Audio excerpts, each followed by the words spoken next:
আসসালামু আলাইকুম দর্শক, আপনারা আপনাদের ফেসবুক প্রোফাইল ড্যাশবোর্ডে অ্যাবাউট অ্যাকাউন্ট রেস্ট্রিকশন লেখাটি দেখে খুবই সবাই চিন্তার কোনো কারণে এই লেখাটি আপনাদের কোনো ক্ষতি করবে না। এই লেখাটি ফেসবুক থেকে কিছু নির্দেশনা বা কিছু রুলস দিয়েছে আপনারা ব্যবহার করে ফেসবুকে পোস্ট এবং বিভিন্ন ছবি শেয়ার করবেন। এই নির্দেশনাগুলো আপনাদের মাঝে দেওয়া হয়েছে। নির্দেশনা আপনারা ক্লিক করলে দেখতে পাবেন। এই নির্দেশনাগুলো বাংলায় আমি আপনাদের দেখিয়ে দিচ্ছি। নির্দেশনাগুলো নীতি এবং নির্দেশনা বুঝতে ইসলামী আচরণ এড়িয়ে চলা।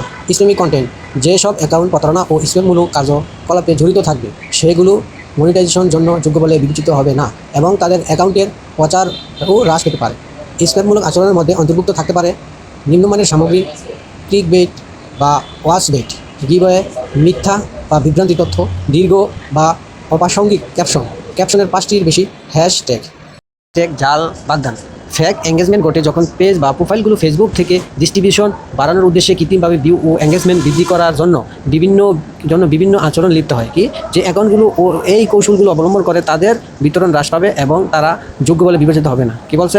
আসার পর ওটা ক্লিক করার পর আপনি সবগুলো তথ্য দেখার পর আবার পুনরায় এই সংকেতটা চলে যাবে। চিন্তার কোনো কারণে সবাই ভালোভাবে নির্দেশনা অনুসরণ করে পোস্ট করুন। আপনার এঙ্গেজমেন্ট আপনি নিজেই বাড়িয়ে নিন। আপনি আপনার প্রোফাইল ড্যাশবোর্ড চেক করে দেখতে পারেন, আবার পুনরায় দেখবেন এই ইস্যুটা চলে যাবে।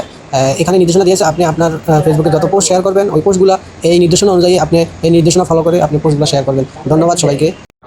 নতুন কিছু তথ্য জানতে চ্যানেলটি সাবস্ক্রাইব দিয়ে সাথে থাকুন। ধন্যবাদ আপনাদের সবাই।